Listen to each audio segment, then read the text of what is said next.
Hello everyone, it's Heidi from flutterbyheidi.co.uk.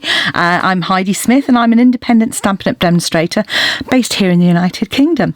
So today's card is a bit of a surprise card because it's a pop-up card. So really easy to make, and this one is designed to look like a little cake stand when you open it up, so that you can actually display it. If you imagine, you could display it like so, rather than, or obviously you could still show the front here, which has just got some pretty die cuts as well. So punches even, and a die cut. So that's what we're going to make. What I've done is I've actually prepped some of these in advance, but I'll talk you through how to make those. And I'm using the beautiful Woven Threads Designer Series paper from the annual catalogue. So this one is lovely seaside spray with a bit of terracotta tiling, and a hint of the Rococo Rose. And so I'm going to use another piece of paper from that pack, which you can see here. It's got all sorts of patterns in, lovely, you know, gorgeous, all of the in colours shown in there. So a really versatile pack of paper, and one that you might have overlooked actually. So I've just dropped some stuff on the floor. Anyway, so to start off with then, you are going to need to cut yourself a card base. And I've cut mine out of thick cardstock. It's 14... it is 21 centimetres by 14.5 centimetres, which I have then scored at 10.5 centimetres to make a traditional tent fold card base. I've then got a layer of terracotta tile, and I'm just going to pop that onto the front. And this is 14 by 10 centimetres, so just that half centimetre increment to pop on there to just give a nice border. As you can see, I'm still using up my fast fuse. There you go. Okay, and then the Designer Series paper is just again half centimetre, so that comes in at 13.5 by 9.5 centimetres, and again that just goes on the front there to create our layer. Okay, so far a standard card base. What I've then done is I've used my stitch labels and just put it actually on the corner of a piece of card, but you could easily trim it as well to go on the front there. And this is very straightforward. You know, you can put it on, line it up if you want to. But what I'm going to do is on the back of that, I'm going to attach some punched shapes, which I'm going to punch out of some vellum and out of some terracotta tile. So just kind of just pop along and punch stuff. I'm just going to, if I sort of do sort of 4 or 5. And what I wanted was just to kind of not have quite such a solid effect. Yeah, I'll just finish that strip off. So I've punched my sprigs out of vellum, and I'm just going to punch some out of, and this is what I use my offcuts for. Just keep those, all those smaller pieces, great for layering, adding things in. So just pop along. And the great thing about this is actually if you get to the end and you kind of think, oh, there isn't quite enough, but what you can do is just punch a little sort of half piece, because because we're going round, we'll be using all sorts of bits and pieces as well. So to do this, the easiest way I found was just to cover the back with, all around the edge, with plenty of glue. And then I went along and I just sort of alternated with my punched shapes, sort of overlapping those each time.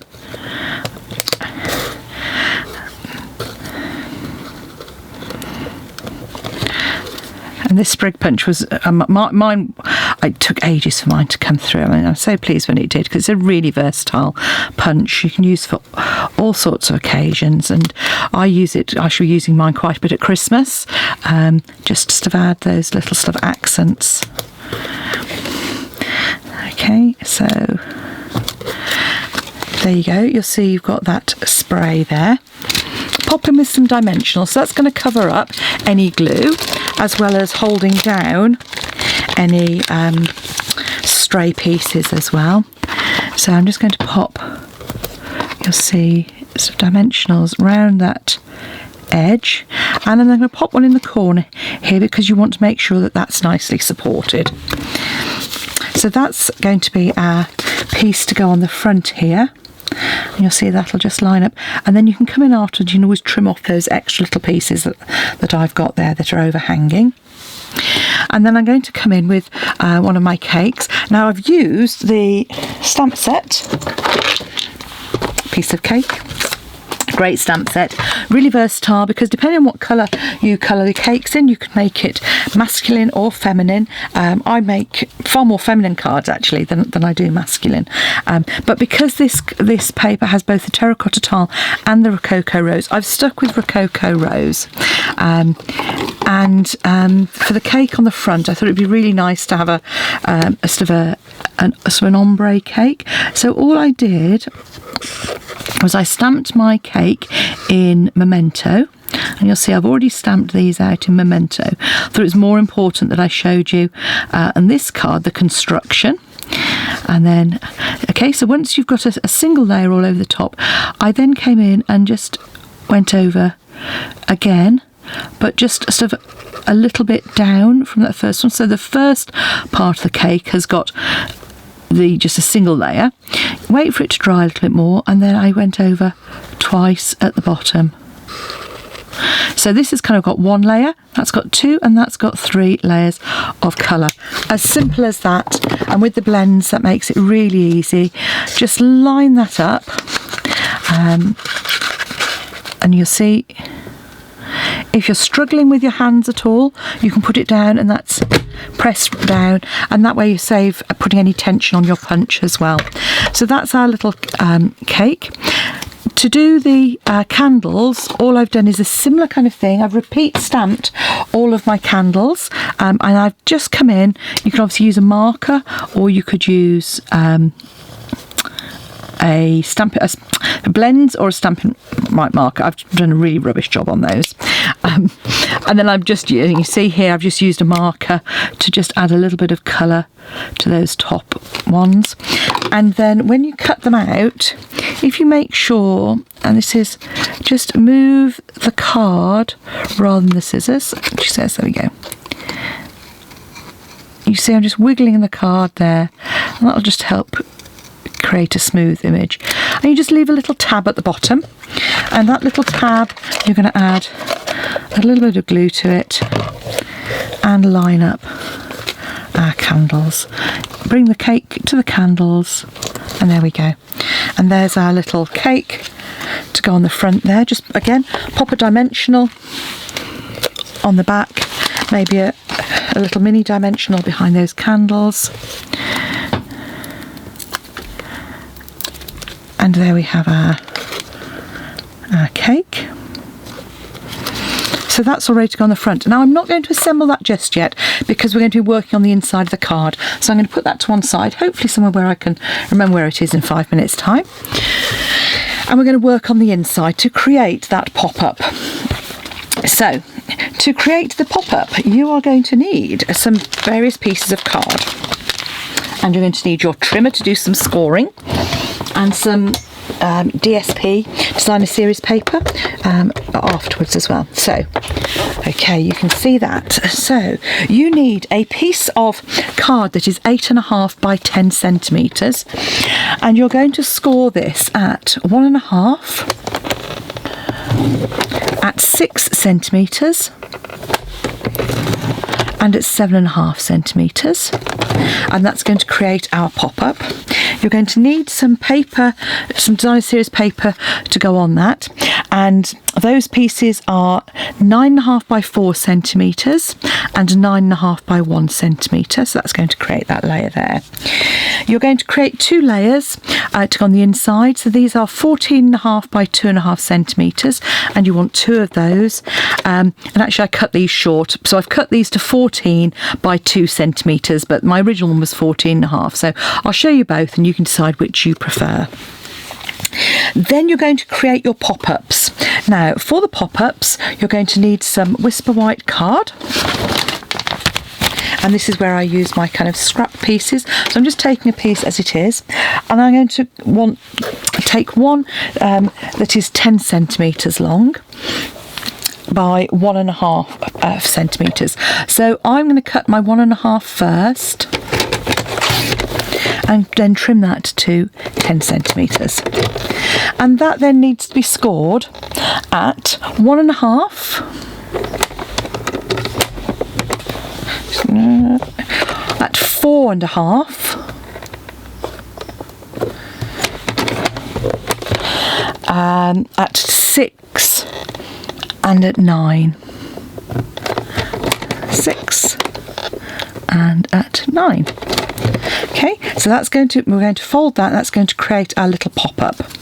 Okay, so it's going to make a little box shape like so, and that's all pop-ups are. They're just one of these little box shapes. Okay, and then the other one, I'm going to want 2 of these, and these are 7 centimetres by 1.5. So I'm actually on this one going to cut my 7 centimetres and cut it. Actually, I'm just going to cut it by. So this is my 7, and I'm going to score my 7 centimetre piece at 1.5, at 3, at 4.5, and 6. And then I'm going to cut my 2 pieces at 1.5. As you can see, it's much easier to score and quicker to score and cut 2 pieces, and because I'll use more than one, you know, it gives me an extra one. Yeah, in fact, an extra kind of 2 there, so I'll pop those to one side and I'll use those on another occasion. So with these little pop-ups, again, these are just a cube one, and all you're going to do is attach these to the back of our card and our pop-up. So you see, what I do is I fold them over. So I'm going to put my glue here, and like so. I'm going to get myself covered in fuse to create a little box.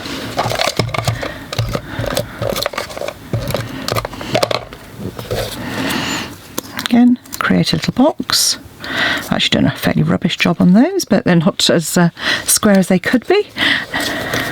But because they're hidden, it isn't going to matter. Yeah. So you're going to end up with 3 pieces like that. Then for our pop-up here, let's add our paper. So this is. I just wanted it to look a little bit like a kind of a table or a cake shop. I've just had this vision in my mind. Sometimes just to get ideas. I have to make sure I write them down quickly, because otherwise, you know, it doesn't happen. Make sure you fold and burnish these, reinforce those creases really well. And I've put that in the wrong place. Okay, that isn't going to come off. So I'm going to cut another piece. So actually, ignore what I've just done. It should have gone on this piece here. Right.